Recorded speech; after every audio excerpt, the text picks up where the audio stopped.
जय राम कृष्ण हरे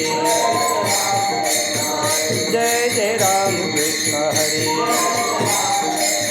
जय जय राम कृष्ण हरे जय जय राम कृष्ण हरे जय जय राम कृष्ण हरे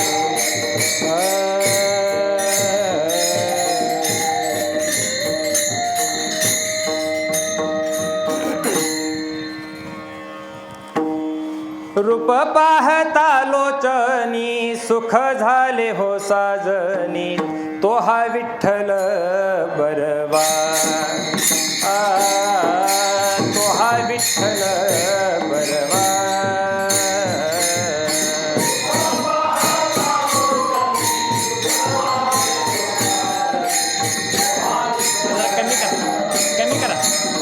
कमी करा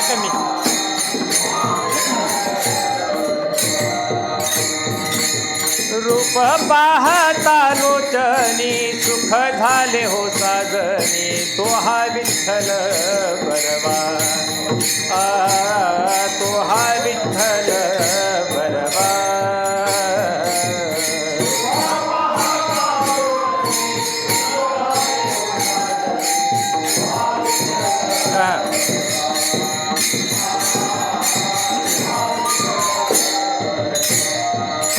तो हा विठ्ठल बरवा तो हा माधव बरवा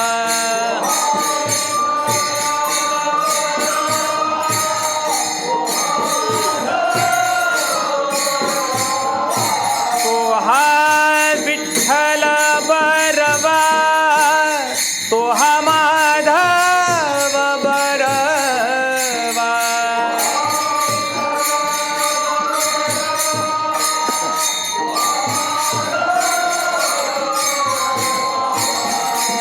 तो हा विठ्ठल बरवा तो हा माधव बरवा तो हा विठ्ठल बरवा तो हा विठ्ठल बरवा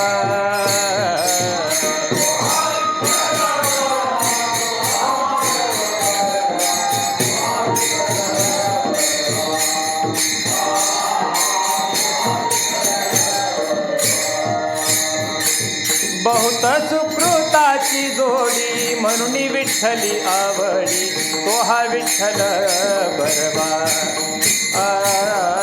तो हा विठ्ठल बरवा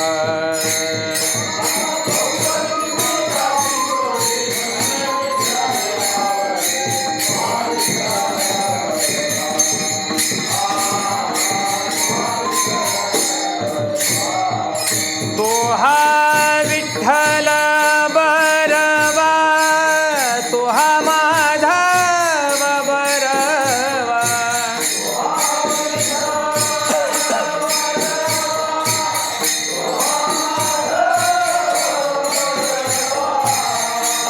तो हा विठ्ठल बरवा तो हा माधव बरवा तो हा विठ्ठल बरवा तो हा विठ्ठल बरवा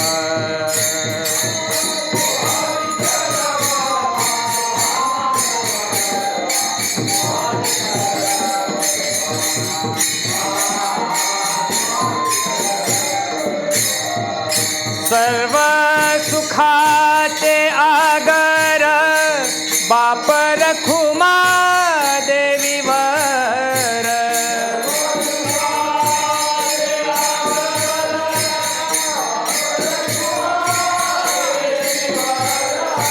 सर्व सुखाचे आगर बाप रखुमा देवीवर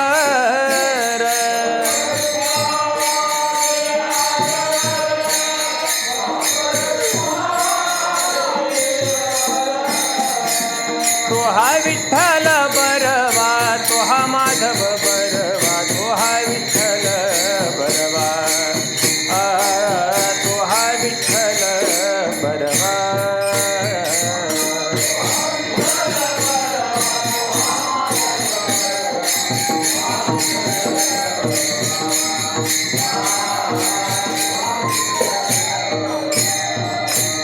जय जय राम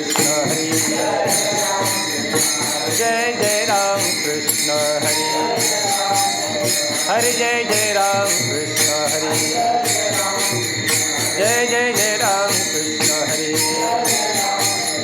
हरि जय जय राम कृष्ण हरि जय जय राम कृष्ण हरि जय जय राम कृष्ण हरि जय जय राम कृष्ण हरि राम कृष्ण हरि जय जय राम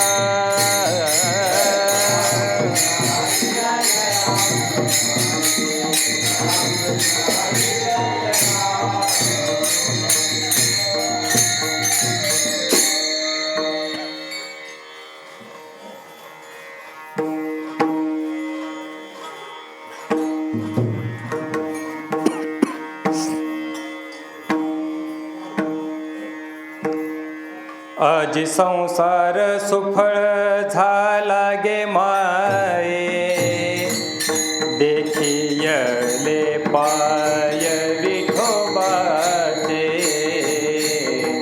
देखियले पाय विठोबाचे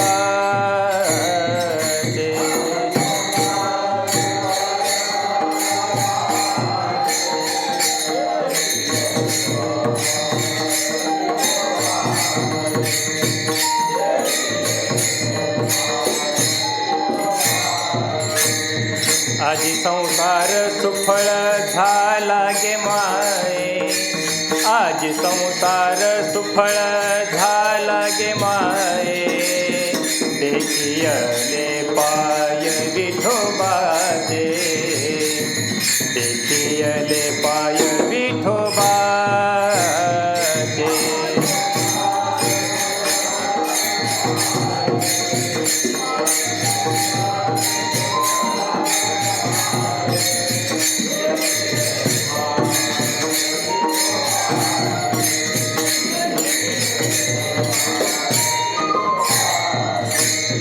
तो मज भावा तो मज भावा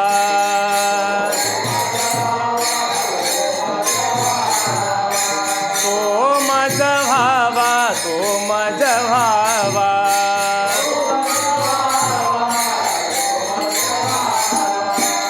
तो मज भावा तो मज भावा वेळोवेळा भावा पांडुरंग वेळोवेळा भावा पांडुरंग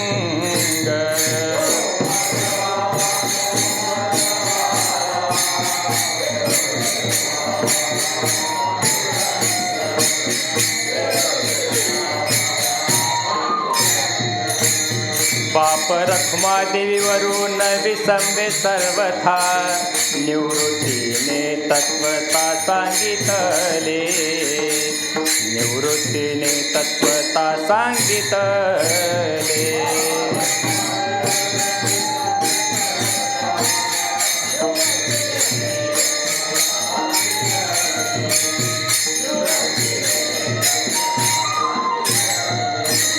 बाप रखमादेवीवरून विसंबे सर्वथा बाप रखमादेवीवरून विसंबे सर्वथा निवृत्तीने तत्वता सांगितले निवृत्तीने तत्वता सांगितले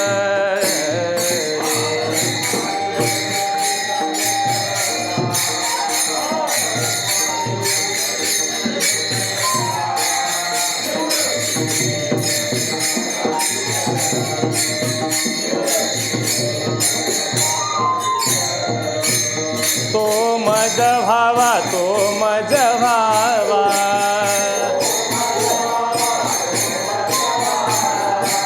तो मज भावा तो मज भावा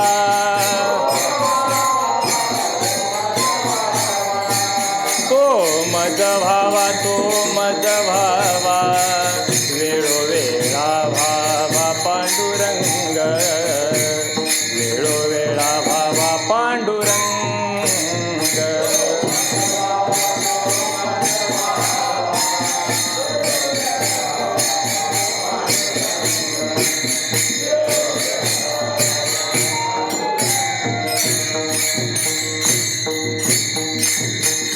बार कुमार विठोबा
आजी संसार सुफळ झाला गे माये, आजी संसार सुफळ झाला गे माये, देखिले पाय विठोबाचे, तो मज भावा तो मज भावा, वेळोवेळा भावा पांडुरंग. बाप रखुमा देवी वरू न विसंबे सर्वथा, बाप रखुमा देवी वरू न विसंबे सर्वथा, निवृत्तीने तत्वता सांगितले, तो मज भावा तो मज भावा, वेळोवेळा भावा पांडुरंग. जयांचे केलिया स्मरण, होय सकळ विद्येचे अधिकरण, तेची वंदू श्रीचरण श्री गुरूंचे. पांडुरंगा करू प्रथम नमन, पांडुरंगा करू प्रथम नमन.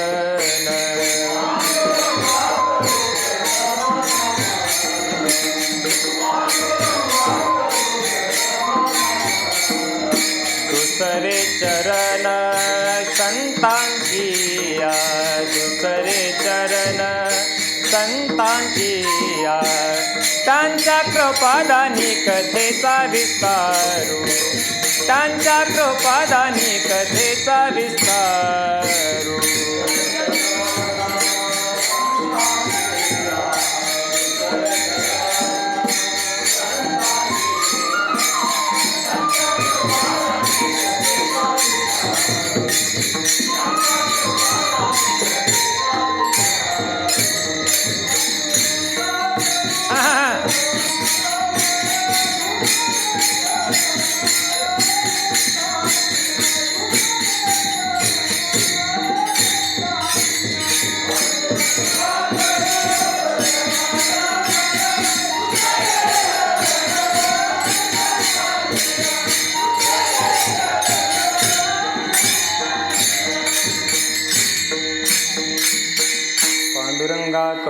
प्रथम नमन दुसरे चरण संतांच्या त्यांच्या कृपादानी कथेचा विस्तारू बाबाजी सद्गुरु दास तुका समचरण सरोजम सांद्रणीला बुधाभम जगननिहित पाणी मंगलम मंगलानम तरुण तुलसीमाला कंजरम कंजनेत्रम सदै धवलहासं विठ्ठलं चिंतयामि महायोगपीठे तटे भीमरत्यां वरं पुण्डरीकाय दातुं मुनीन्द्रैः समागत्य तिष्ठं तमानन्दकन्दं परब्रह्मलिङ्गं भजे पाण्डुरङ्गं नमो सद्गुरु तुकया ज्ञानदीपा नमो सद्गुरु सच्चिदानन्दरूपा नमो सद्गुरु भक्तकल्याणमूर्ती नमो सद्गुरु भास्करा पूर्णकीर्ती मस्तक हे पायावरी या वारकरी संतांच्या प्रस्तुत चिंतनरूपी सेवेकरता निवडलेला अभंग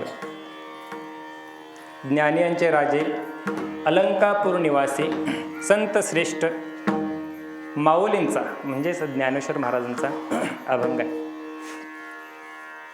माऊलींनी या अभंगातून आपला अनुभव प्रकट केलेला आहे बरं का. अनुभव प्रकट करून तुम्हा आम्हाला थोडक्यात उपदेशही त्याचा आहे.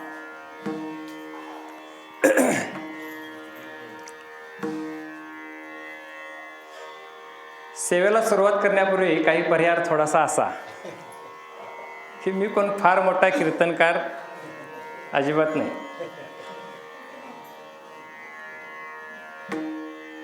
सरवडे गाव म्हटलं तर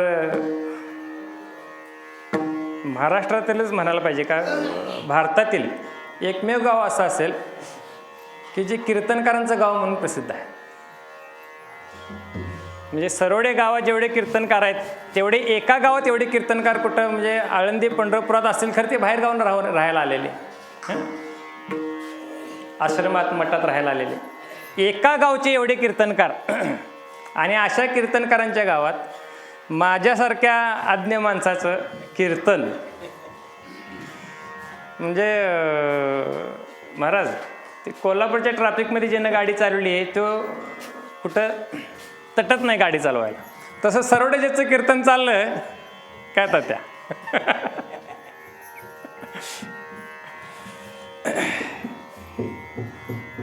जे काही माझ्या वडिलांनी माझ्यावर संस्कार केलेत, जे काय माझ्या पाठाच्या ठिकाणी थोडंफार मी श्रवण केले, तुमच्यासारख्या थोरा मोठ्यांच्या तोंडून काही गोष्टी ऐकल्यात त्या मी सांगण्याचा प्रयत्न करेन, त्याच मांडण्याचा प्रयत्न करेन. माऊली म्हणतात बालक बोबडा बोली का वाकोडा विचुका पाऊली ते चोज करुणी माऊली रिजे जेवी. किंवा बालक बापाची ताटी रिघे.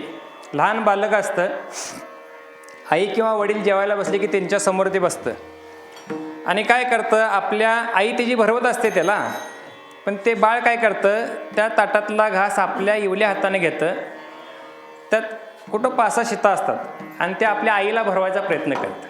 तसा अल्पसा प्रयत्न मी करणार आहे. काय म्हणतात महाराज अभंगामध्ये आजी संसार सुफळ झाला गे माय. माझा संसार आज सुफळ झाला. आज काय आहे, आज हरिदिनी एकादशी आहे आणि त्यात आषाढी एकादशी. अखंड जगभरातली लोक त्या पांडुरंगाच्या भेटीकरता गेलेले आहेत. आपल्या गावातली बरेचसेच गेलेले आहेत, त्यामुळे थोडी लोक कमी आहेत. आमचं भाग्य कमी, आम्हाला तिकडे जायला मिळत नाही, पण हे भाग्य मोठं की आज इथं सेवा करायला मिळते. ही अनुभूती यायला पाहिजे बरं. हे अभंगामध्ये आहे, आपण पुढं बघू दे. आषाढी वारी आहे. आषाढी कार्तिकी विसरू नका मज सांगतसे गुज पांडुरंग. पांडुरंगही म्हणतो माझी ही एकादशी. जी लोक नित्यनेमाची एकादशी करीत नाहीत, धरीत नाहीत म्हणजे धरीत नाहीत, ती सुद्धा काय करतात आज. अनेक मजा सांगतो, गंमत आठवलं म्हणून सांगतो. एकादशी ही काय तिथी आहे बरोबर, आणि ती लोक काय म्हणतात बघा, आषाढीची एकादश धरली, मी काय करतोय नुसते आषाढीची एक धरतोय आणि शिवरात्रीची एक एकादश धरतोय असे म्हणतात. बरोबर आहे ना. काय म्हणतात, एक आषाढीची धरतोय, अनेक शिवरात्रीची काय धरतोय, शिवरात्रीची काय धरतोय. शिवरात्रीची एकादश कशी असेल हो,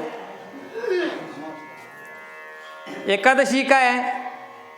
ही तिथी आहे. शिवरात्रीला एकादशी असेल कशी हे कळत नाही लोकांना. खरं ते काय म्हणतात, हां उपवास म्हणा, शिवरात्रीचा उपवास धरतो म्हणा, पण असू दे कशा का निमित्तानं ते उपवास धरतात हे नशीब. 12 महिने काय करत नाहीत, पण आषाढी आणि शिवरात्री करतात. पण वारकरी संप्रदायामध्ये आजच्या ह्या वारीला विशेष महत्त्व आहे. आणि माऊली म्हणतात माझा संसार सुफळ झाला. कशामुळे झाला? देखिले पाय विठोबाचे. पंढरपूरला गेल्यानंतर काय करायचं? किंवा पंढरपूरला जायचं कशासाठी? किंवा वारकरी जातात कशासाठी? भाविक जातात कशासाठी? पंढरपूरला जाऊन काय करायचं आहे? आपण तुम्ही आम्ही खेळी मी असं कीर्तन करायचं बरं का. फार म्हणजे असं काय डोक्याला ताण घ्यायचं नाही, सोपं जायचं. बोल, पंढरपूरला कशासाठी जायचं? बोला की. पोरासनी खेळणी आणायला, वर्षभर कामाचा ताण आलाय म्हणून विश्रांती घ्यायला.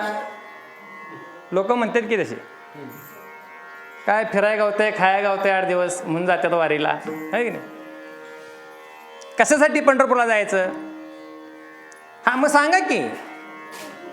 पांडुरंगाच्या दर्शनाकरता जायचं. कोण कोण दर्शन घेते पांडुरंगाचं पंढरपूरला जाऊन? पंढरपूरला आपण जातो, पांडुरंगाचं दर्शन आपल्याला होतं का? माऊली म्हणतात माझा संसार सुफळ झाला. कशामुळे झाला? देखिले पाय विठोबाचे. त्या विठोबाचे मी पाय बघितले आणि माझा संसार सुफळ झाला. बरोबर आहे का नाही? तुमचा आमचा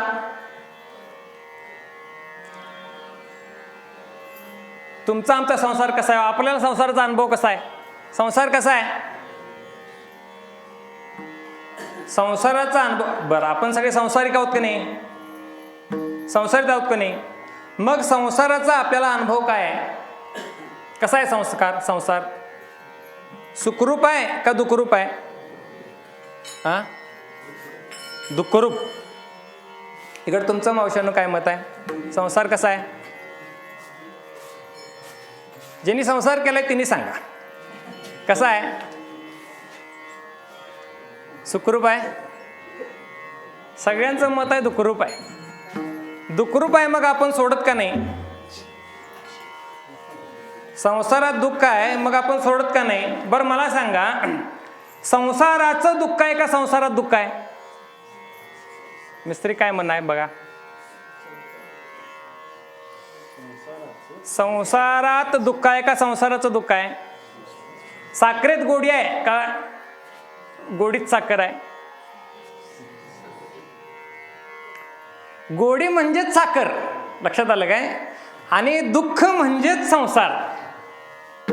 दुःख बांधवडी आहे हा संसार, दुःख बांधवडी आहे हा संसार,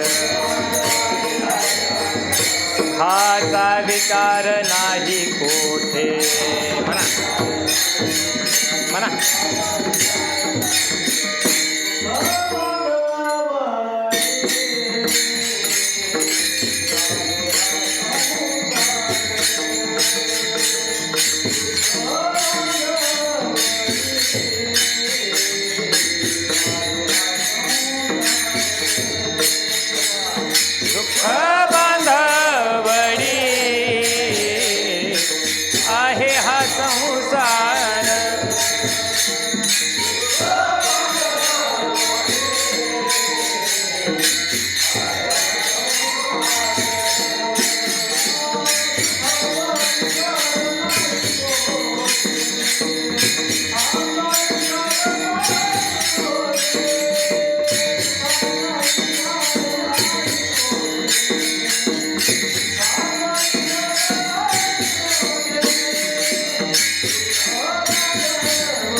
सुख पाहता जवा पाडे, दुःख पर्वता एवढे. संतांची सगळ्या प्रमाण आहेत. काय आहेत? संसार कसा आहे? दुःखरूप आहे. ज्यांचा हा अभंग आहे. आता संसार बघा, माऊलींनी त्या संसाराचं वर्णन करताना म्हटलंय, संसार वृक्षाचं वर्णन केले. कुठल्या अध्यायात? 15व्या अध्यायात. संसार वृक्ष कसा दाखवलाय तो? उलटा, ऊर्ध्व मूळ अधश शाखा. येया फुलना फळना चुंबिता, फुलना तुरुंबिता. जे काही पंडुसुता रुखची हा. खावं म्हटलं तर संसाराला फळ नाही, वास घ्यावं म्हटलं तर फूल नाही. मृत्यूलोकी सुखाची कहाणी, ऐकिजेल कवनाची श्रवणी, कैशी सुखनिद्रा अंतुनी इंगळाची. भोसले महाराज आमचे सांगतात नेहमी बघा, काय जावई आला आणि थंडीच्या दिवसात जावायला थंडी वाजते म्हणून सासूबाईनं काय केलं, 2-3 वाकळा हातरल्या, त्याच्यावर काय टाकलं, जरा रक्ष इंगाळ टाकलं, त्याच्यावर एक धोपटा हातरले, म्हटले आता झोपा निवांत. झोपल त्याच्यावर. तसं ह्या मृत्यूलोकात सुखाचा जर विचार करायला गेलं तर ते अवघड आहे, मिळणं कठीण आहे. सुख मिळणं कठीण आहे. माऊलीच ह्या अभंगात म्हणतात, काय म्हणतात ह्या अभंगात? आजी संसार सुफळ झाला. आणि याच माऊलींचं प्रमाण आहे. काय प्रमाण आहे? संसार दुःख मूळ चहूकडे इंगळ,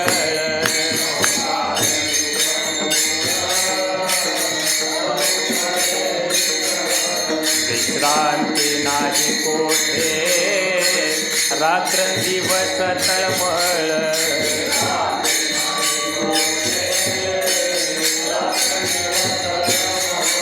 काम क्रोध लोभ शून्य, पाठी लागले ओढाळ.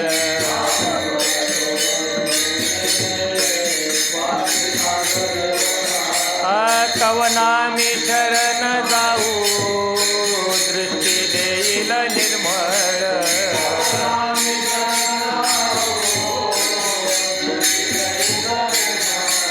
धर्म जागो दैवाचा, देवा पर उपकारी. आंधळा दृष्टी देतो, त्याचे नाव मी उच्चारी.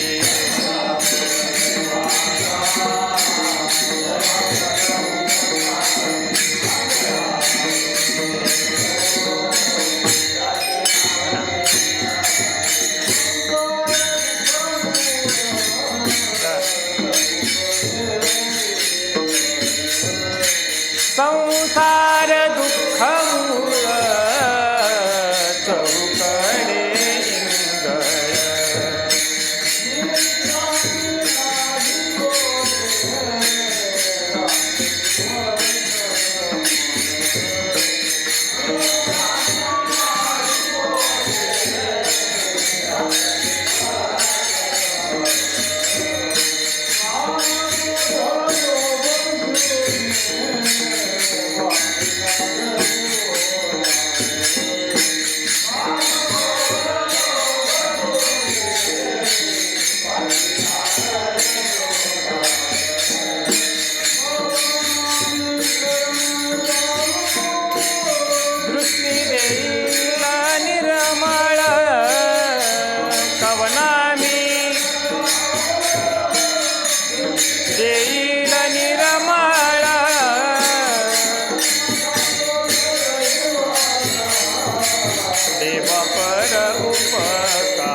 धर्म जागोत दैवाचा, देवा पर उपकारी.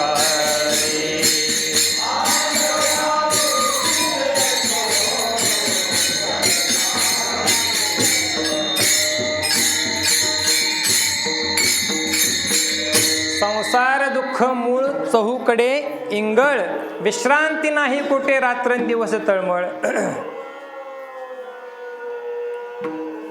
आता चालू झालंय बाबा.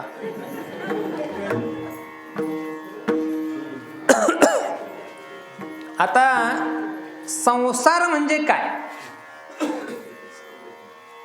संसार दुःखरूप आहे, दुःखाचं मूळ आहे, सगळं आहे. पण संसार म्हणजे काय? संसार म्हणायचं कशाला? घरदार, बायका मुलं, जमीन जुमला, शेतीवाडी म्हणजे संसार काय? संसाराची व्याख्या काय?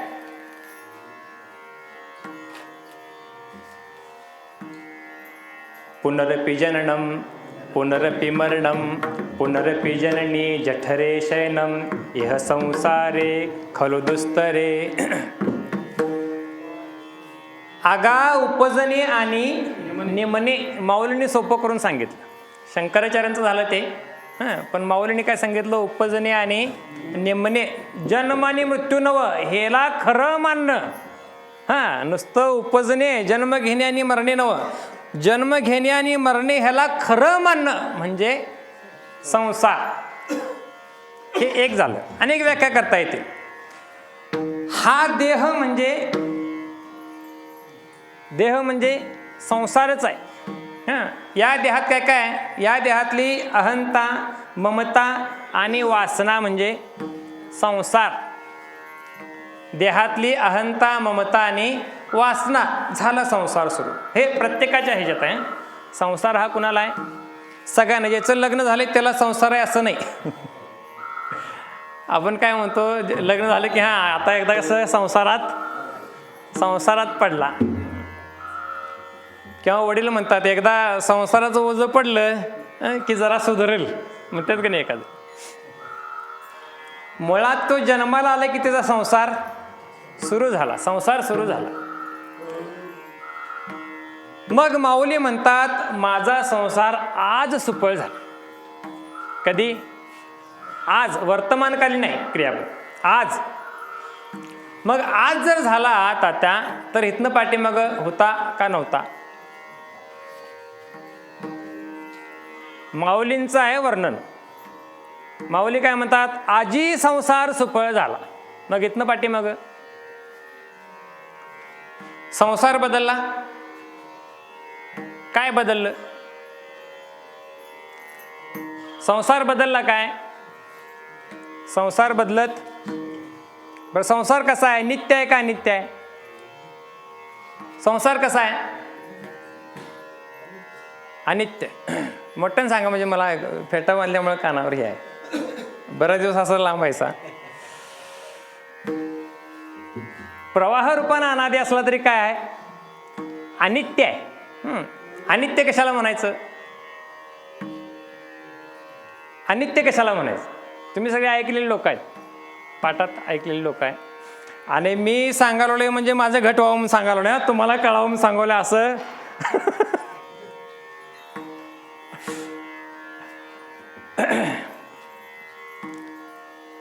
मिथ्या, काय शब्द वापरलाय त्याला? मिथ्या. मिथ्या म्हणजे काय? मिथ्या म्हणजे खोटं. खोटं म्हणजे जे खरं नाही ते. माईक, काय म्हणतात त्याला? माईक. एरती माईक. दुःख. माईक म्हणजे हे माईक नाही, एरती. ते परवा एका कीर्तनकाराने सांगितलं. कीर्तन सुरू झाल्याबरोबर ते अभंग होता, एरती माईक दुःखाचे जनते, असं होतं. आणि ते कीर्तन सगळं माईक पदार्थ आहेत ते बरोबर नाहीत. मग ते साऊंड सिस्टीम आला होता, त्यानं ऐकलं, म्हटलं महाराजनी हे माईक जरा काय आवडला नसेल, त्यानं ते आणून काढला आणि दुसरा घातला. एक अर्धा तास गेला आणि महाराज म्हटले माईक पदार्थ काय बरोबर नाहीत. ह्यानं 3-4 वेळा माईक आणून बदलला. आणि कीर्तन झाल्या शेवटी म्हटला, महाराज तुम्हाला नेमका कसला माईक पाहिजे, मला अगोदर सांगितलं मी आणला असता. माझ्याकडे होतं तेवढं सगळं. माईक म्हणजे माया कार्य.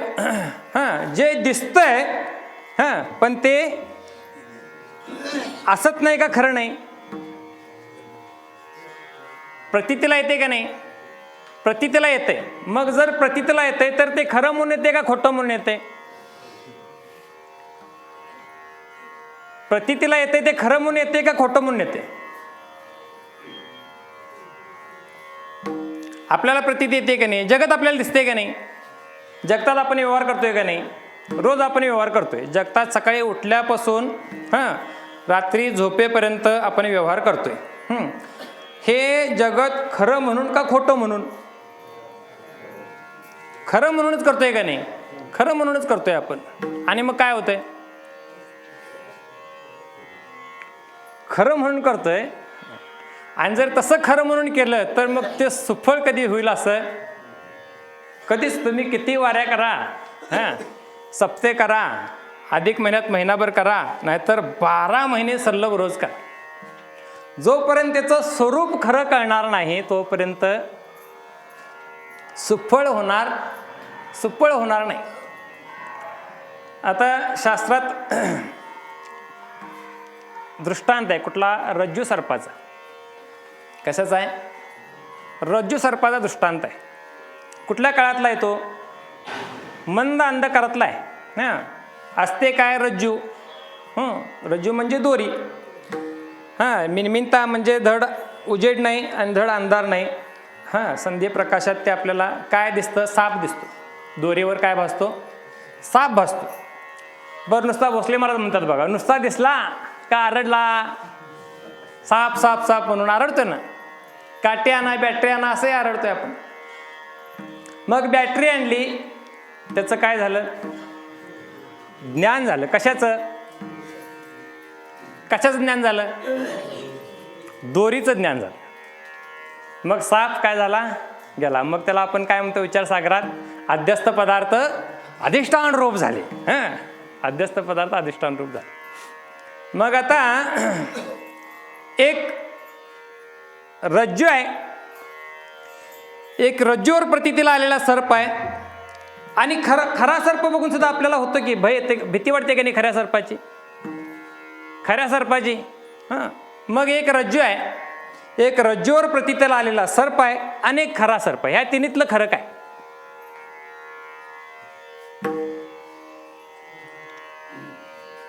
बघा, एक रज्जू आहे. रज्जू म्हणजे दोरी आहे. रज्जूवर, त्या दोरीवर भासलेला सर्प आहे आणि एक खरा सर्प आहे. खरा म्हणजे ह्या तिन्हीतलं खरं काय? काय खरं आहे? बघा, विचार करून.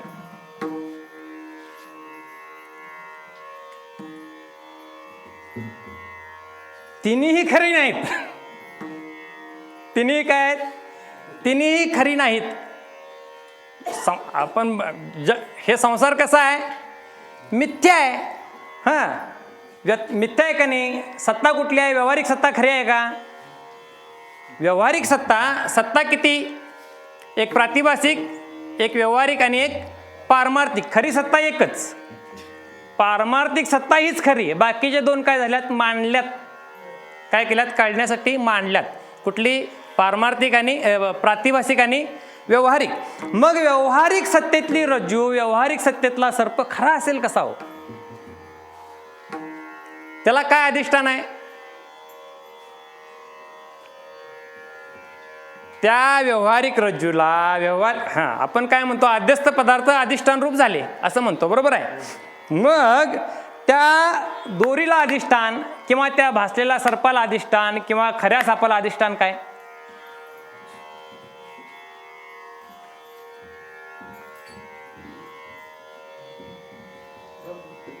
चैतन्य म्हणायचं. चैतन्य. त्याला काय करायचं? विठ्ठल विस्तारला जानी सप्तही पाताळ भरुनी, विठ्ठल व्यापक त्रिभुवनी, विठ्ठल मुनी मानसी.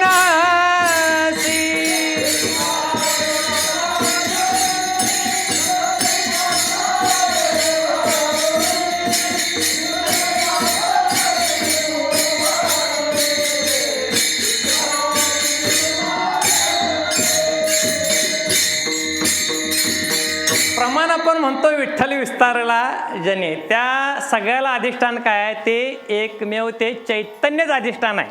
म्हणजे जोपर्यंत त्या भासलेल्या सर्पाला रज्जू अधिष्ठान म्हटलं तरी आपण काय आहोत? त्याला शास्त्राने त्या विचारसागरात आलंय बघा. व्यवस्थित जर आपण बघितलं तर त्याला अधिष्ठान रज्जू म्हणायचं नाही, रज्जू उपहित चैतन्य अधिष्ठान मानायचं. काय म्हणायचं? रज्जू उपहित चैतन्य अधिष्ठ. मग रज्जू उपहित चैतन्य अधिष्ठ म्हणलं तर मग रज्जू खरी आली कुठली आणि साप तरी खरा आला कुठला? जगतच नाही. किती वाद सांगितलेत जगताच्या उत्पत्तीविषयी? किती वाद? अनेक वाद सांगितलेत. पहिला काय? अजातवाद आहे. अजातवाद काय सांगतो? जगत झालंच नाही. आगा जे झालेची नाही त्याची वार्ता पुस्तिक आहे किंवा वांजेची या लेखा कैसी जन्मपत्रिका. वांजबाईला मुलगा झाला आणि तिची पत्र आपण इथं काकांच्याकडं, शशी काकांच्याकडे दाखवायला आणली. तर मग काका म्हणतील जर मुलगा असेल तर ती माऊली वांज म्हणता येत नाही, बरोबर का? आणि वांज असेल तर मुलगा होणार नाही. मग हे जगत कसं आहे तसं त्या वांज ह्याच्यासारखं आहे. खरं म्हणता येत नाही. आणि जोपर्यंत ह्याचं ज्ञान होत नाही, कशाचं? त्या खऱ्या वस्तूचं ज्ञान होत नाही तोपर्यंत सुप्पळ होणार नाही. आणि ज्यावेळी त्याचं ज्ञान होईल, काय होईल?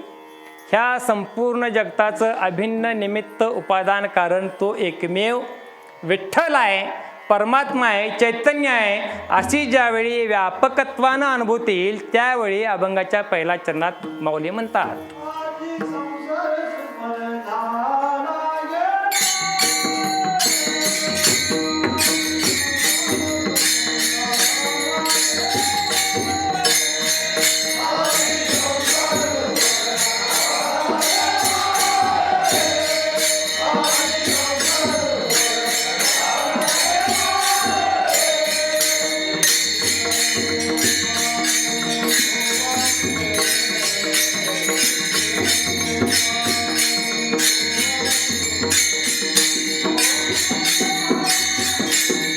माझा भावा तो माझा भावा, तो माझा भावा तो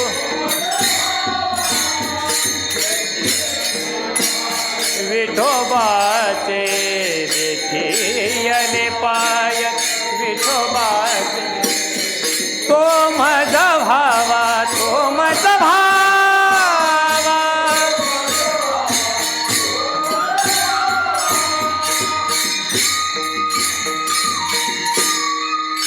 तुका म्हणे जन्मा आल्याचे सार्थक. जन्माला आता मग आपण जर जन्माला आलो, जन्म घेतला, जन्म घेतल्यानंतर करायचं आहे काय? जन्म कशासाठी मिळाला आपल्याला? ह्या मृत्यूलोकात आपण जन्म घेतलाय तो देवे दिला देह भजना गोमटा. आपण ज्याच्यासाठी दिलाय त्याच्यासाठी आपण वापरत नाही, बरोबर आहे की नाही? आणि त्याच्यासाठी वापरला त्या हा अभंग जर बघितला तर ज्ञानोत्तर प्रेम लक्षणात्मक भक्तीचा अति उच्च कोटीचा अभंग आहे. तसा विचार केला, अनेक बाजूने चौफेर चिंतन केलं तर बरं का. माऊली म्हणतात माझ्या आज जन्माचं सार्थक झालं. कशामुळे झालं? त्या मी देखिले पाय, त्या पांडुरंगाचे मी पाय बघितले आणि माझ्या जन्माचं काय झालं? सार्थक झालं. माझा संसार सुफळ झाला असं माऊली म्हणतात. आता मला सांगा, चैतन्य किंवा ते परब्रह्म ते कसं आहे? दृष्टिगोचर आहे. दृष्टिगोचर आहे का ते? ते व्यापक आहे, बरोबर आहे का नाही? आणि व्यापकात काय कुठलीही क्रिया होत, व्यापकात कुठली क्रिया होत नाही ना. घागर पाण्यानं भरलेली आहे. कशानं? पाण्यानं घागर काटोकाट भरलेली आहे. त्याच घागरीत वाटीभर दूध मावेल का? मावेल का?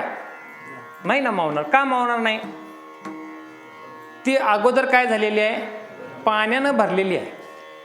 दुसरं अजून एक उदाहरण सांगतो, आमच्या भागातलं सांगतो. तुम्ही नदीकाठचे आहे लोक. आमच्या इकडं कसं आहे, पाण्याची वनवा. उन्हाळ्यात तरी प्यायच्या पाण्याची अडचण, 4 दिवसातनं एकदा येते पाणी प्यायला. आता ती स्कीम तर आहे, म्हणजे 4 दिवसातनं एकदा तरी येत आहे. म्हणजे एक 20-25 वर्षापूर्वी ती पेयजल योजना पण नव्हती. मग आड विहीर, त्या विहिरीतलं पाणी काय करायचं, काढायचं.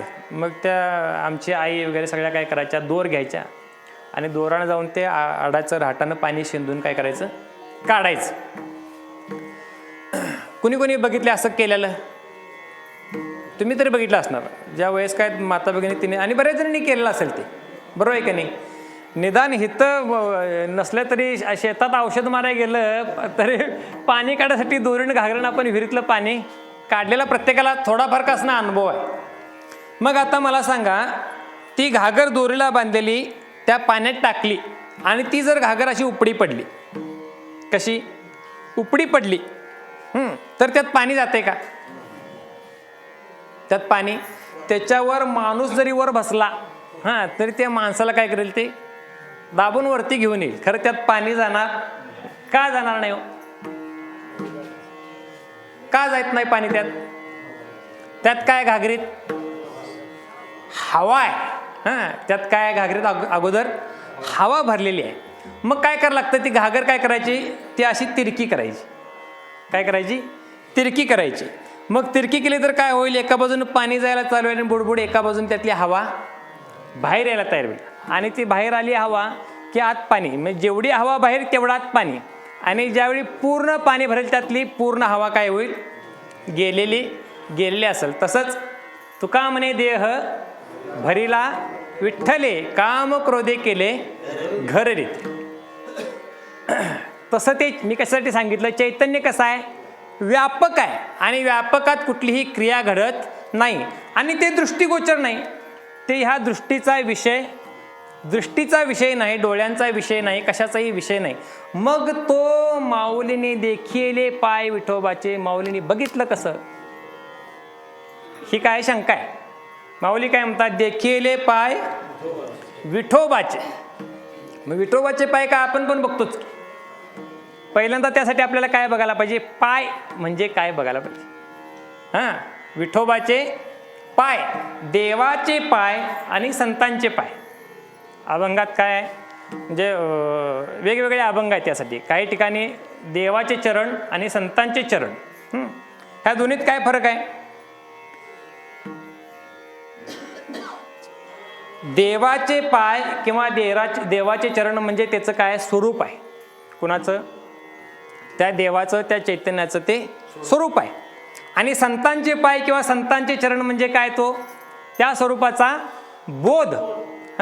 संत चरण रज लागता सहज, वासनेची बीज जळून जाय. संतांच्या पायाची धूळ म्हणजे संतांचा बोध झाला की काय करेल, वासनेची बीज जळून जाय. तसं संतांचे चरण, संतांचे पाय म्हणजे तो बोध आणि देवाचे पाय म्हणजे देवाचे चरण म्हणजे ते त्याचं स्वरूप आहे. मग त्याचं स्वरूप जर व्यापक असेल तर ते दृष्टिगोचर नसेल, तर मग ते बघितलं कसं माऊलीने, आणि त्याला बघायचं कसं, बघितलं कसं आणि बघायचं कसं, हे दोन्ही बाजून आपण बघू. कसं बघायचं, माऊलीने बघितलं का नाही, कसं बघितलं.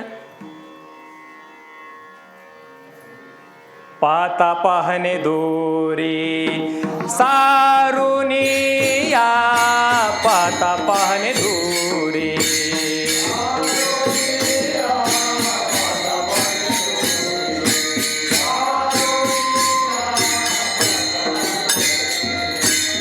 तो हारे श्री हारे पाहिला डोळे भरी, पाहता पाहणे दुरी सारुनिया, पाहता पाहणे दुरी सारुनिया.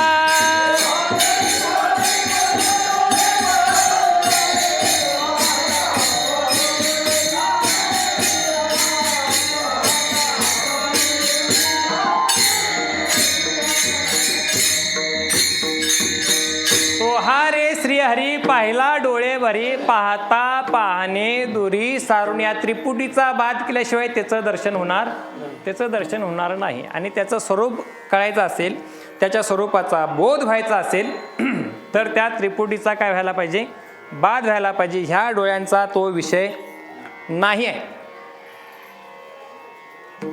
2 वेळा म्हटलंय, काय म्हटलंय, तो मज व्हावा, तो मज व्हावा. बरं, नुसता तो मज व्हावा नाही, कसा व्हावा, वेळोवेळा व्हावा पांडुरंग. आता 2 वेळा का म्हटलं? तुम्ही आता महिनाभर हरिपाठाचं चिंतन इथं केलेलं आहे. माऊलीने हरिपाठात पण म्हटले काय? हरिमुखे म्हणा, हरिमुखे म्हणा. 2 वेळा म्हटले का नाही? का म्हटले? सांगितलं असेल की कुणी? कोणाकडे होता अभंग पहिला? काय 2 वेळा का हरिमुखे म्हणा?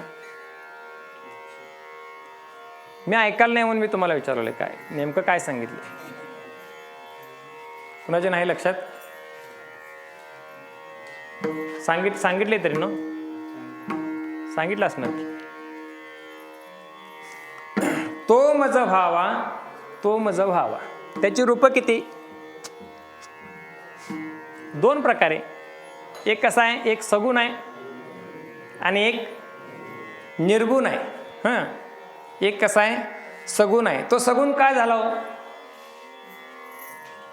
आलाशी आकारा, आलाशी. बरं, तसं म्हणा चालू.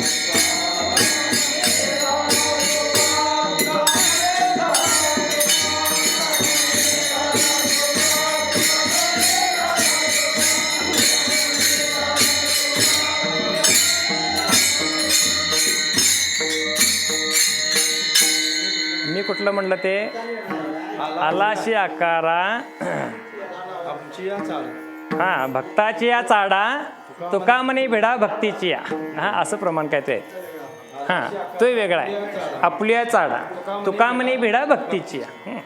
तो भक्त आहे. परित्राणाय साधूनाम विनाशाय दुष्कृताम धर्म संस्थापनार्थाय संभवामी युगे युगे. मी अविवेकाची काजळी फेडून विवेक दीप उजळी. ते योग्या पाहे दिवाळी निरंतर. ते त्या खालची सगळ्या ओव्या बघा. ते काय मला पाठ नाहीत आणि पाठ करून असं सांगायचं काय तात्पर्य नाही.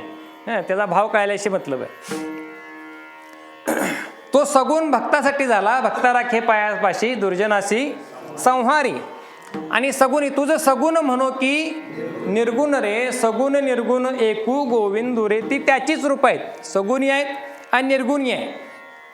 मग आता त्याचं भजन करायचं झालं तर त्याचं सगुण समोर डोळ्या. आता दृष्टीपुढे तुकाराम महाराज म्हणतात काय? आता दृष्टीपुढे ऐसा चितूर आहे. का? तर ते गोड आहे. कसा आहे? गोड तुझे रूप, गोड तुझे रूप, गोड तुझे रूप, गोड तुझे नाम, गोड तुझे रूप, गोड तुझे रूप, गोड तुझे रूप, गोड तुझे नाम. थोडं म्हणा, मला आवडतं.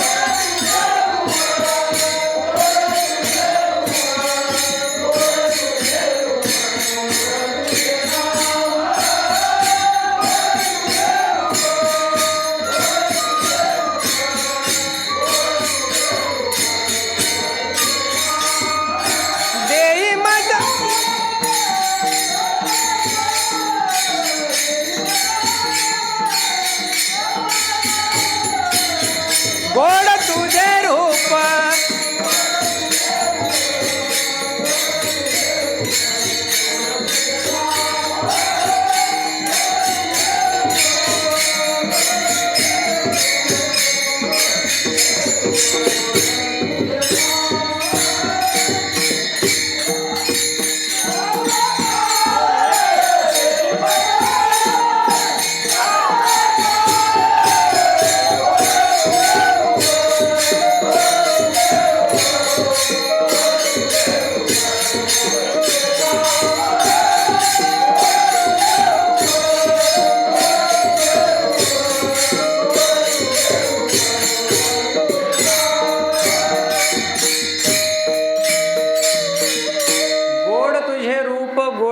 नाम देई मज प्रेम सर्व काळ. किंवा तिचं अनेक वर्णन केले. राजस सुकुमार मदनाचा पुतळा रवी शशी कळा लोपलिया.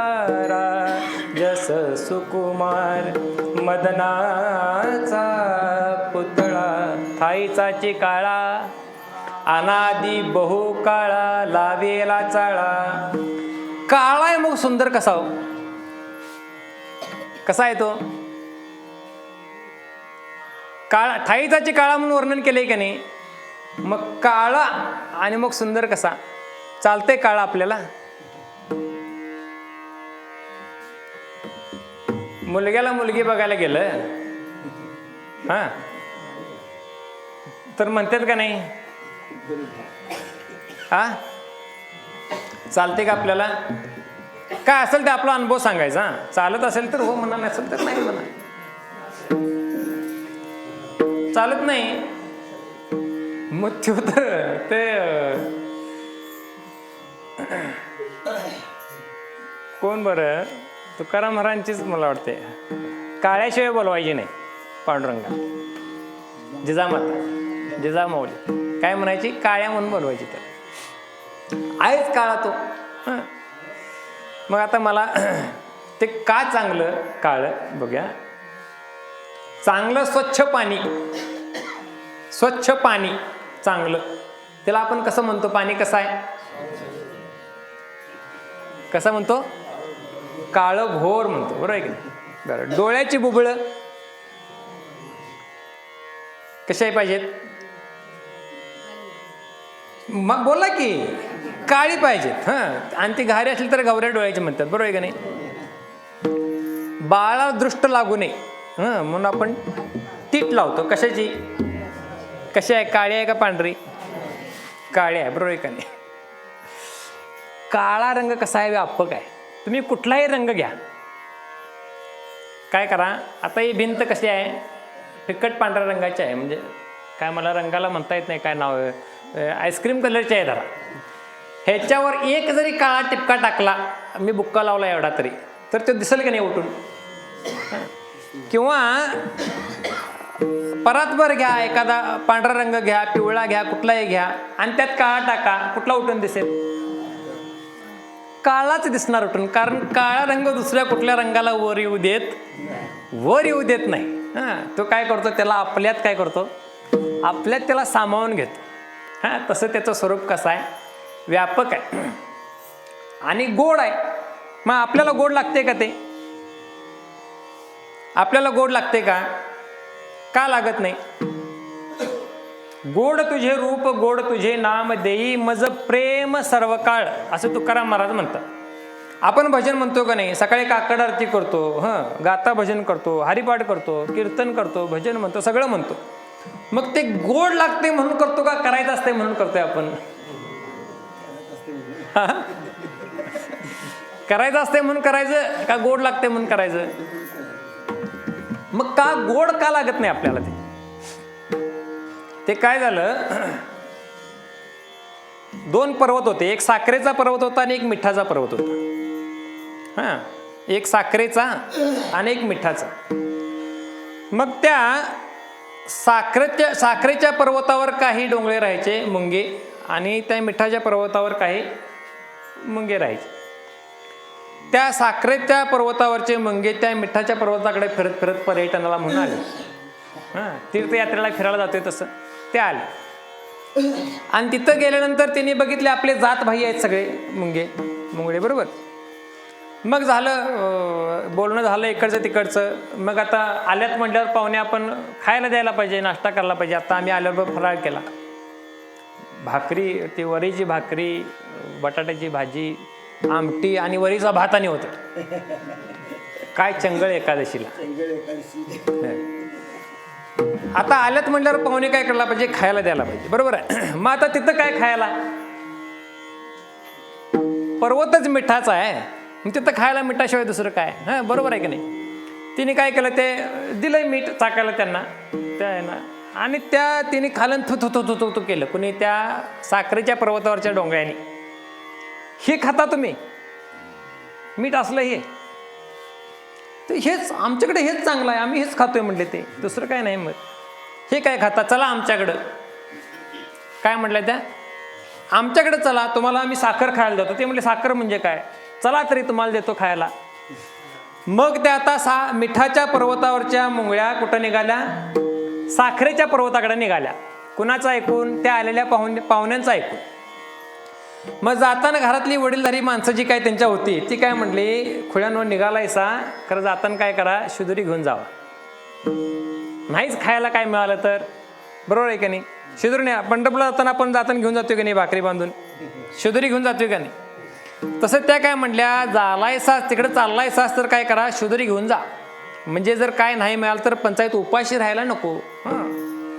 मग आता त्यांनी शिदोरी घेतली, त्यांच्याकडे काय शबनम बॅग नाही किंवा सुटकेस नाही, ट्रंक नाही, काय नाही. मग तिने काय केलं, आपल्या दाढेत मिठाचा एक एक खडा ते धरलं ना आपल्या दाढेत आणि गेल्या त्या साखरेच्या पर्वतावर. गेल्या आणि बघितलं तर ते पण दिसायला पांढरच, मीठ पण पांढरच आणि साखर पण पांढरीच. त्या म्हटलं हे का तसंच दिसतंय. त्या मुळ्या तिथल्या म्हटल्या, दिसतंय तसं, खरं तसं नाही, हां तुम्ही खाऊन बघा. मग त्यातले एक जे अध्यक्ष होते, हां ते काय म्हटले, अगोदर तुम्ही खाऊन बघा कसं होतंय. तिनं ते खाऊन बघितलं जरा, ते म्हटले तसंच लागतंय, काय बदल आहे. मग आता त्या साखरेच्या पर्वतावरच्या मुंगळ्यांना प्रश्न पडला, असं कसं होईल. इथं तर आम्ही गोड खातोय, तिथं अनुभव आम्हाला काय आला, खारट आला त्यांच्या मिठाचा. आणि इथंही साखर आहे आणि ही तसंच लागतंय म्हणतात, असं कसं होईल. साखर खारट लागेलच कशी हो, लागणार नाही ना. एक वेळ गूळ खारट लागेल, बरोबर आहे का नाही. त्या गावाच्या शेजाराचा ऊस असला ते घेत नाहीत बघा गाणावाले, बरोबर आहे का नाही. ते गावातलं घाण पण जाते की ते जरासा ऊस खारट येतोय आणि त्याचा गूळ पण काय होतंय, खारट निघतोय. मी ते काम केले म्हणून मला माहिती आहे. तुम्ही म्हणा ह्याला कसं काय माहिती, घाण्यावर पण काम केलं. गूळ खारट होईल थोडाफार, पण साखर कशी खारट होणार. ते काय म्हटल्या, तुमचं काहीतरी चुकतंय म्हणले. साखर गोड असायला पाहिजे. मग त्यातली एक जरा हुशार होती, ती म्हटली तुमच्या तोंडात काय आहे काय. तर मग त्या लक्षात आलं, होय आमच्या त्या बाबांनी सांगितलं जाताना काय कर, शिदोरी घेऊन जा. म्हणून काय केलं, दाढेत ते मिठाचे खडे 2 ठेवले. ते म्हणले आधी ते थूक, काय कर, ते मिठाचे खडे काय कर, पहिला थूक. ते तोंडात असल्यावर ते कसं लागणार हो, तेच येणार की रसनात. ते थुकल्याशिवाय ते गोड लागणार नाही. मी दृष्टांत काय सांगितला, आपल्याला ते नाम गोड लागत नाही. का गोड लागत नाही, का गोड लागत नाही. आपल्यात पण काय आहे, ते सगळं भरलंय काय, मागच्या अनंत जन्माचे संस्कार आहेत का नाही. एकानो मागच्या अनंत जन्माचे संस्कार ते आपल्यात भरल्यात आणि ते संस्कारामुळं काय आपलं काय वळतंय, तिकडंच वळतंय. कुठं वळतंय, विषय ओढी भुलले जीवा,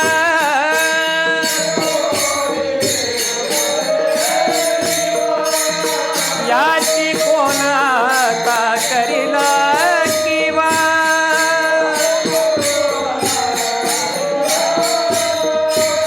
नुपजे नारायणी भाव, पाहून ठाव नरदेह,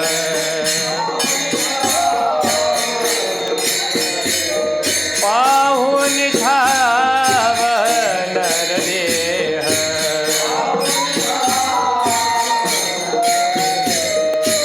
कोण सुख धरिले संसारी, कोण सुख धरिले संसारी,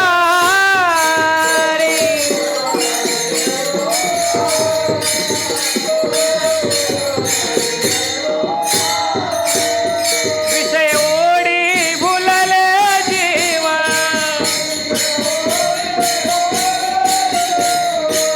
आता याची कोण करीला किवा, नुपजे नारायणी भाव, पाहून ठाव नरदेह,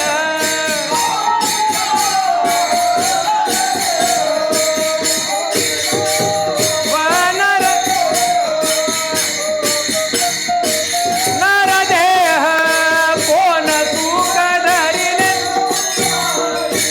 कोण सुख धरिले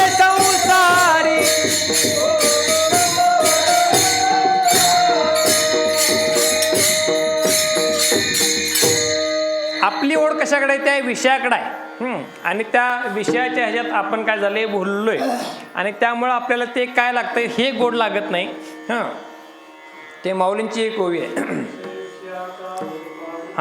किंवा आगा विषाचे कांदे वाटुनी का घ्यायचे रस पिवणे तया नावा अमृत ठेवणे कैसे अमर होणे. किंवा ते विष रांधली रस सोय जेवणारा ठाव्य होय. विषय विषाचा परिपाडू गोड परमार्थ झाला कडू कडू विषय तू गोडू जीवाशी झाला.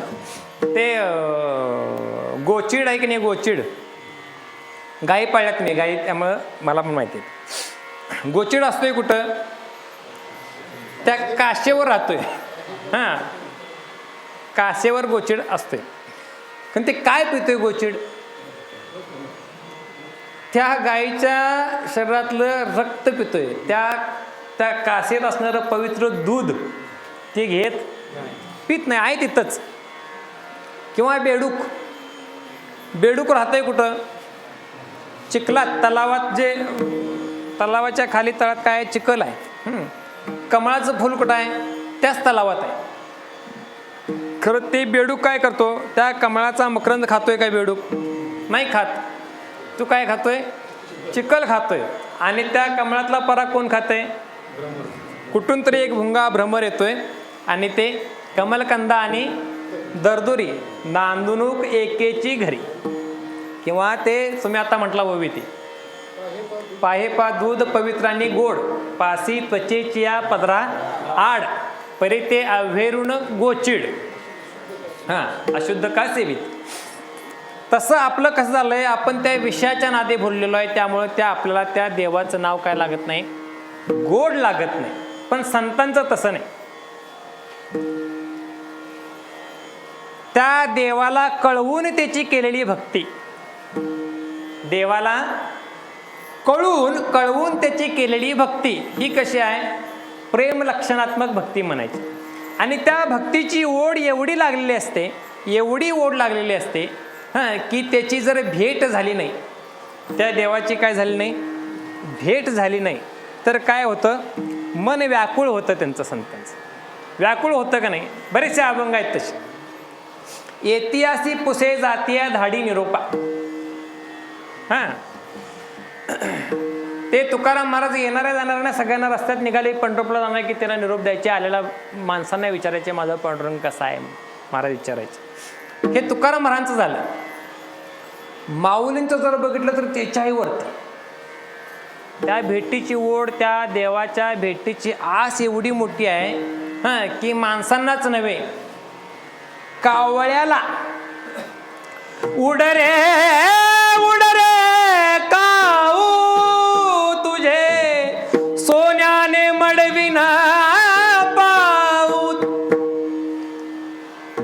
दही भाताची उंडी लावीन तुझे तोंडी आंबेया डहाळी फळे तुंबी रसाळी.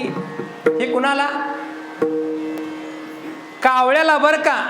पहिलं तो गे काऊ कोकता है, पहिलं तो गे काऊ कोकता है.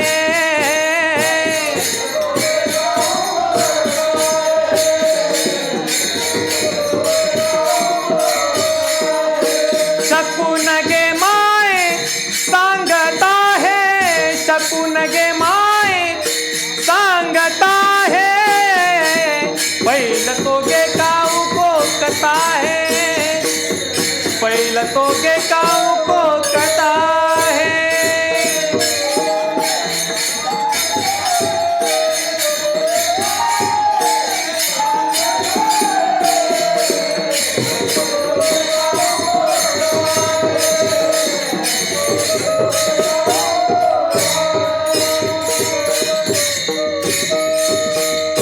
अनागत आहे म्हणाय सोपं करावून की मी केलं जरा. ते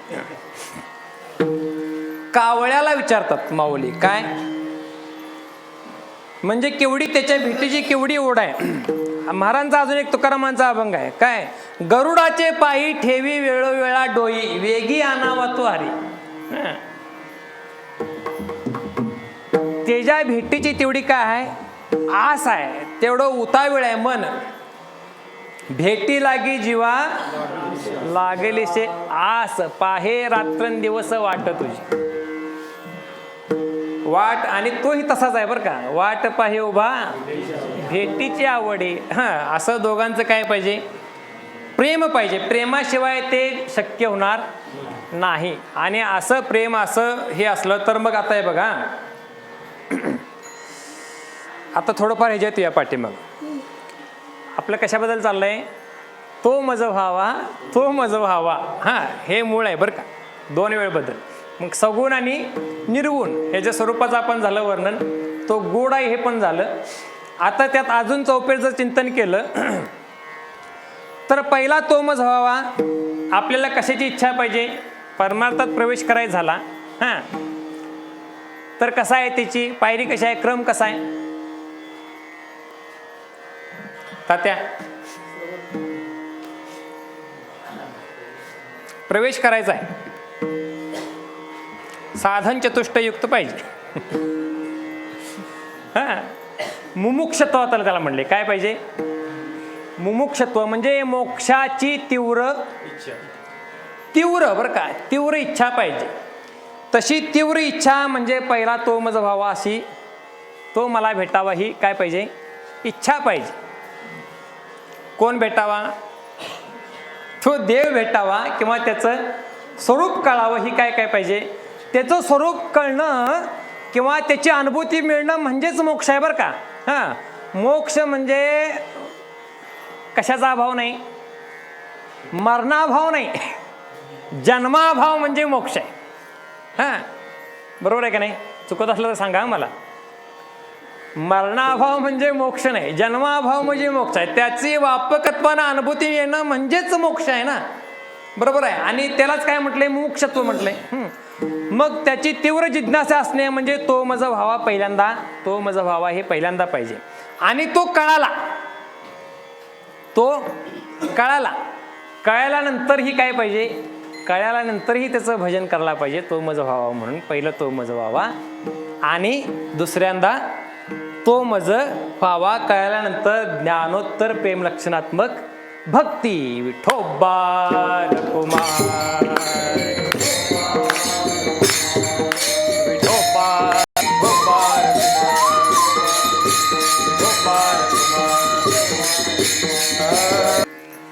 जी संसार सुख झाला गे माय, देखिले पाय विठोबाचे, तो मज व्हावा, तो मज व्हावा, वेळोवेळा व्हावा पांडुरंग.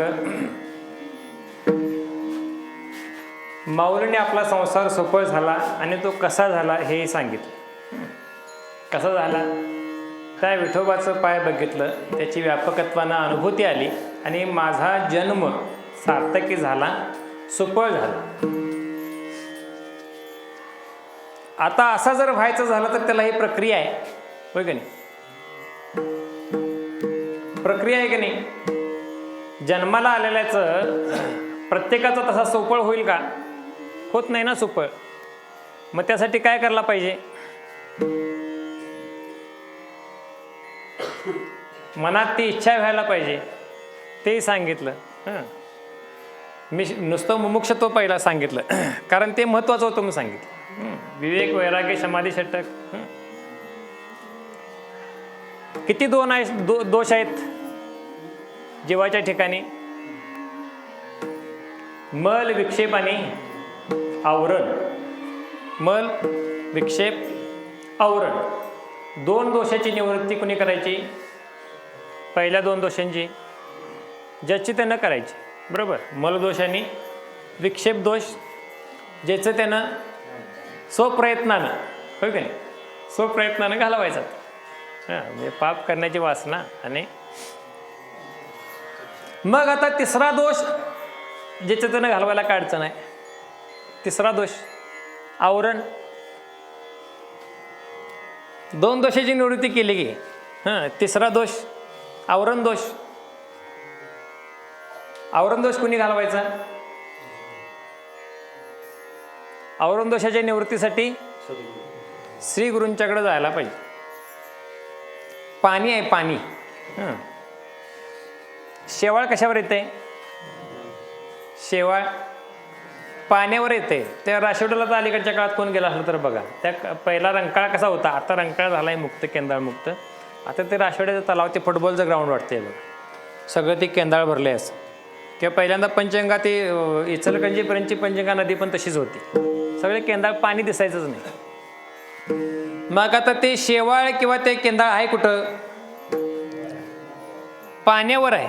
हां, मग ते पाण्याला त्याला काढायला येते ते पाण्याला. बरं ते काढलं की पाणी दुसरीकडं आणायला लागते का पाणी आहेच खाली? हां, वारा आभाळची फेडी असं माऊली म्हणतात.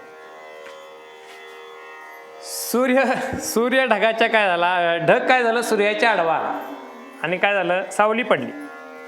हां, मग आता तो ढग बाजूला गेला आणि पुन्हा सूर्यदर्शन झालं. मग ते कुणी घडवून आणलं?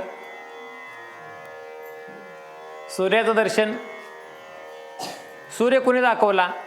त्या वाऱ्यानं दाखवला का कुणी दाखवला? वाऱ्यानं काय केलं, नुसता ढग बाजूला काढला. सूर्य काय झालं, सूर्य अगोदर आहेच तिथं, सूर्य काय तिथं आहेच. तसं ते आवरण दोष आहे, त्याच्या निवृत्ती करता श्री गुरूंच्याकडेच जायला पाहिजे. त्याला काय म्हणतात? परतानाश.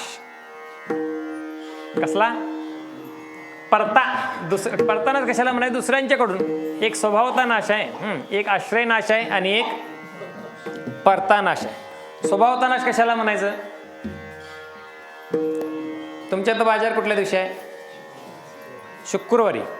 मग शुक्रवारी बाजार दिवशी आठवडाभराचं माळवं घेता का नाही? आठवड्यावर पुरतील असं.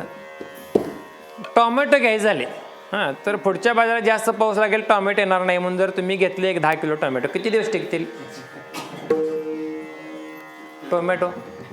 किती दिवस टिकतील?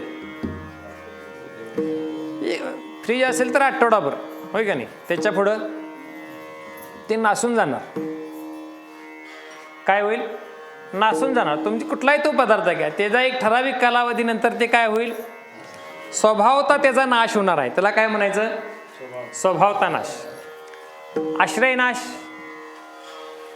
आश्रयनाश कशाला म्हणायचं? पडून गेली या भिंती, चित्राची होय माती. हां, म्हणजे आता समोर एखाद्या ते जाहिरात करतात बघा, भिंतीवरती चित्र काढतात. हां, ती भिंत पडली तर ते चित्र राहील का? राहणार नाही. ते चित्राचं काय, ते चित्र काय त्या भिंतीच्या आश्रयावर आहे. म्हणजे त्याला आश्रयनाश म्हणायचं. आणि परतानाश दुसऱ्याकडून. हां, दुसऱ्याकडून एखादा घट आहे, घट, त्या घटाला काठी घेऊन फोडलं. हां, ते दह्या हे करताना, काला करताना आपण फोडतो की ते काठीनं. दुसऱ्याकडून फोडणं की मग त्या घटाचा काय झाला? परतानाश झाला, दुसऱ्याकडून केलेला. बरोबर, त्याला काय म्हणायचं? परतानाश म्हणायचं. मग तसं त्या श्रीगुरूंच्याकडे गेल्यानंतर, त्या श्रीगुरूंच्याकडे जाण्याच्या पूर्वी पहिल्यांदा मनात तिशी हे पाहिजे. काय पाहिजे? काय मी उद्धार पावेन, हां, काय कृपा करेल नारायण, ऐसे सांगा तुम्ही संतजन, करा समाधान, चित्त माझे काय खंड येईल, कर्म पारुषतील धर्माधर्म. हे अगोदर पहिल्यांदा पाहिजे मनात. हां, इच्छा ही पाहिजे. आणि तो प्रश्न, ती शंका घेऊन मग कुठं जायला पाहिजे? श्रीगुरूंच्याकडे जायला पाहिजे. आणि श्रीगुरू मग काय? अधिकार तैसा करू उपदेश. हां, तसा अधिकार असेल तसा ते श्रीगुरू उपदेश करतील. तसं ह्या अभंगाचा क्रम तसा बघायला गेलं तर उलटा आहे. हां, हे तत्व कोणी सांगितलं मला? निवृत्तीने तत्वता सांगितली. तत्वता सांगणे म्हणजे काय? तुम्हाला ते तत्वताचा चांगला हे माहीत असेल, किंवा शासकीय ह्याच्यात काम करतात त्यांना ते चांगलं माहिती आहे बघा. तत्वता मंजुरी. 8व्या वेतन आयोगाला तत्वता मंजुरी आहे की नाही? तत्वता, तत्वता म्हणजे मूळ, अक्षरशः ज्याचं त्याचं खरं स्वरूप. हां, त्याचं काय? त्याचं खरं स्वरूप ते कोण सांगतं? ते श्रीगुरूंच्या शिवाय दुसरं कोण सांगू शकत? दुसरं कोण सांगू शकत नाही. आणि त्या चैतन्याचं, हां, त्या गुह्य ज्ञानाचं खरं स्वरूप मला कोणी सांगितलं? ते माझ्या श्रीगुरूंनी निवृत्तीदादाने सांगितलं. हे अभंगाचं शेवटचं चरण.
देवीवरून न विसंबे सर्वता निवृत्तीने तत्वता सांगितली. ते तत्व ते गुह्य ज्ञान कुणी सांगितलं? माझ्या श्री गुरूंनी निवृत्ती दादाने सांगितलं. आणि ते सांगितल्यामुळं, मी उलटा क्रम का म्हणलं, ते सांगितल्यामुळं काय झाला संसार? ते गुह्य ज्ञान माझ्या दादाने किंवा माझ्या श्री गुरूंनी मला सांगितलं म्हणून काय झालं? संसार सुफळ झाला. त्याच संसाराचं खरं स्वरूप कळालं. मग काही सांगताना मी तो विषय निम्म्यात ठेवला. अर्ध्यात राहिला, तो बोलत ढसाळ गेलो. असं होतंय, असं नवीन असल्यामुळे की नाही.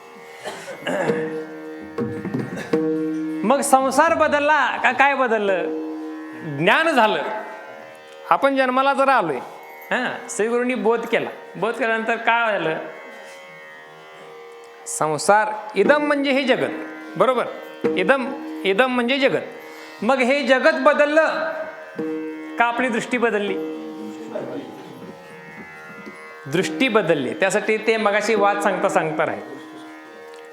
पहिला कुठला? अजातवाद. अनेक वाद आहेत, ठराविक आपण बघू. अजातवाद म्हणजे काय? जगत झालंच नाही म्हणजे अजातवाद. दुसरा आहे विवर्तवाद. विवर्तवाद काय म्हणतो? अधिष्ठानाच्या विपरीत स्वभावान आणि अन्यथा रूप. बरोबर आहे का? चुकते बघा. अधिष्ठानाच्या विपरीत स्वभावान आणि अन्यथा रूप विवर्तवाद. परिणामवाद उपादानाच्या समान सत्तावान अन्यथा रूप. अन्यथा रूप दोन्हीकडे समान आहे. तर त्याबरोबर आहे का बघा? मी बी विसरलो आतापर्यंत, तुमच्या संगत ऐकलं. परिणामवाद झाला. दूधची झाले दही. परिणाम. दृष्टीसृष्टीवाद.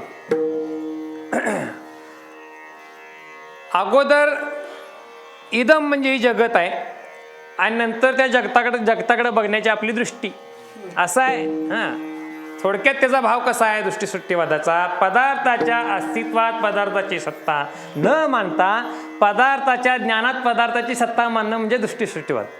असं त्याचा काय थोडक्यात भाव आहे. मी वाद सांगायला सगळ्यांनी कळलं असं म्हणून मी सांगत नाही बरं का, हे आहेत म्हणून सांगायला लागले. तसं ह्या जगताकडं बघण्याची काय ते बापू महाराज सांगतात, असं आमचे भोसले महाराज सांगतात. बापू महाराजांचं मी ऐकलेलं नाही. परमार्थ करणे म्हणजे काय करणे? वृत्तीतला आणि दृष्टीतला बदल म्हणजे परमार्थ करणे. दृष्टीतला बदल. जगत रूपानं न बघता जगत कशा रूपानं बघायचं? ऐसा ज्याचा अनुभव, ऐसा ज्याचा अनुभव, विश्वदेव सत्यत्वे, विश्वदेव सत्यत्वे.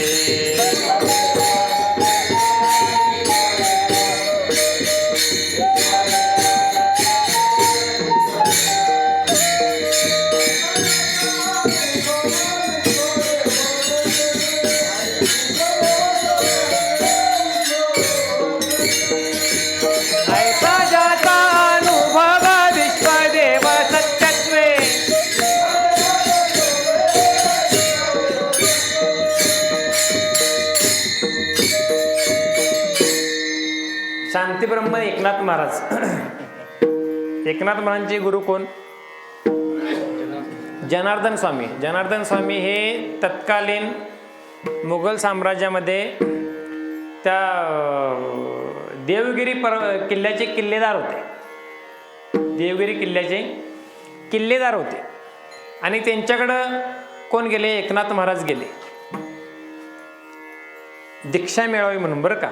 हां, दीक्षा मिळावी म्हणून त्या जनार्दन स्वामींच्याकडे गेले.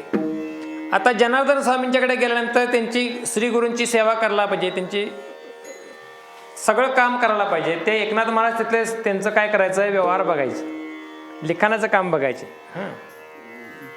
आणि ते काम बघत असताना आता ज्यावेळी योग्य वेळ येईल, म्हणजे काय होईल? आंबा काय व्हायला पाहिजे? पिकायला पाहिजे. पिकला की काय होतं? ते पक्षी येतोय. तसं ते श्रीगुरू काय करतात? त्या शिष्याची परिपक्व होण्याची वाट बघतात आणि परिपक्व झाला की मग अनुग्रह करतात. कारण ते अर्ध्या हळकुंडाने पिवळं झालं तर करायचं काय आमच्यासारखं? बरोबर आहे की नाही? नुसतं कीर्तन करतच सुटणार हो, अर्धच ज्ञान घेऊन. म्हणजे सांगण्याला बी काय कळायचं नाही, ह्याला बी काय कळायला नसतंय. आणि सगळंच ते तसं तो परिपक्व व्हायला पाहिजे. आणि ज्यावेळी त्यांना वाटलं बाबा हा परिपक्व होण्याच्या अवस्थेत आहे, तर ते जनार्दन स्वामी कुणाचे भक्त होते?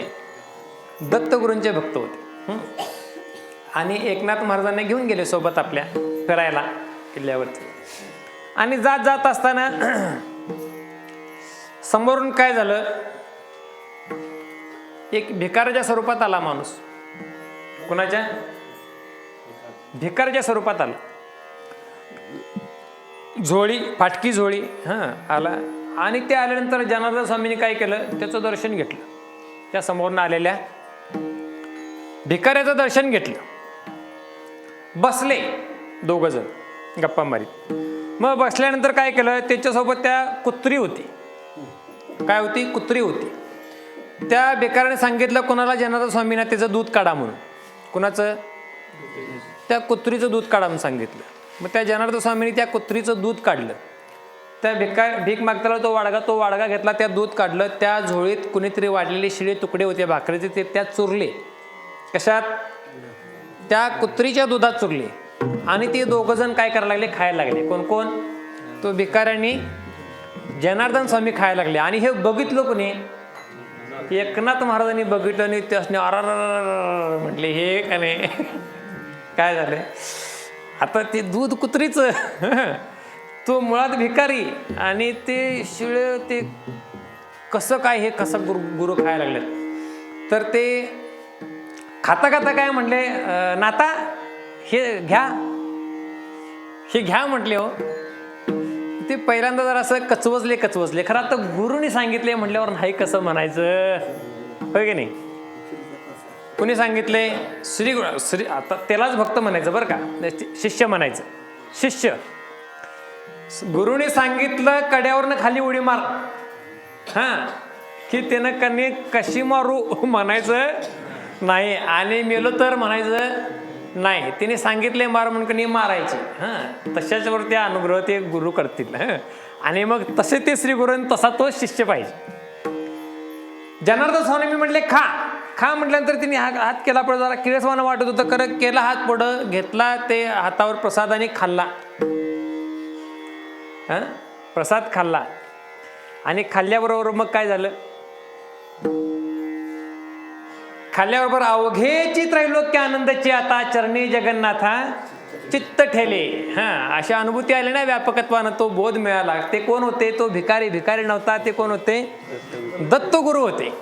आणि त्या दत्तगुरु ते जनार्दन स्वामींनी त्या दोघांना काय केली? त्यांची तो बोध, ती भेट व्यापकत्वानं अनुभूती आली. नामदेव महाराजांचं पण उदाहरण आहे तसं.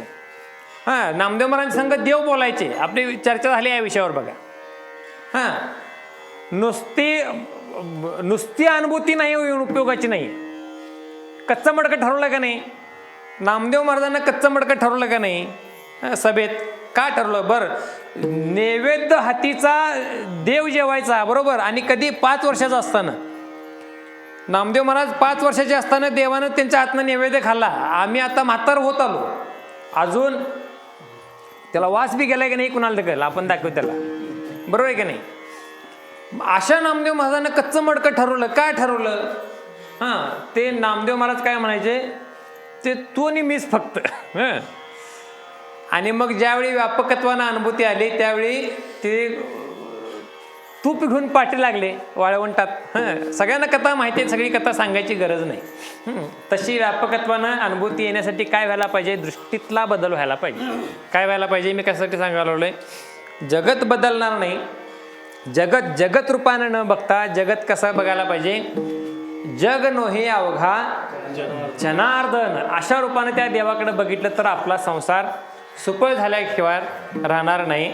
आजी संसार सुपळ झाला गे माये, देखिले पाय विठोबाचे, तो मज व्हावा तो मज व्हावा, वेळोवेळा व्हावा पांडुरंग ज्ञानेश्वर माऊली, ज्ञानराज माऊली तुकाराम,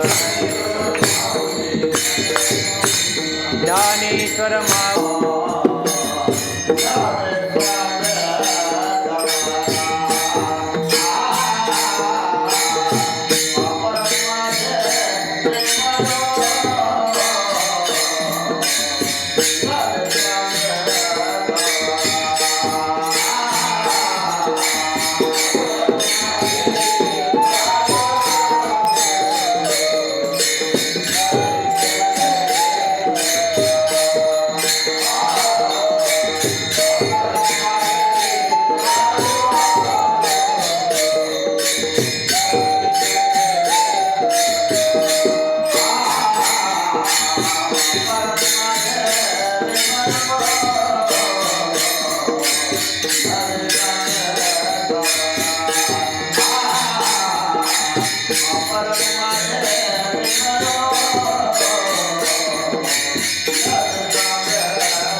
अगी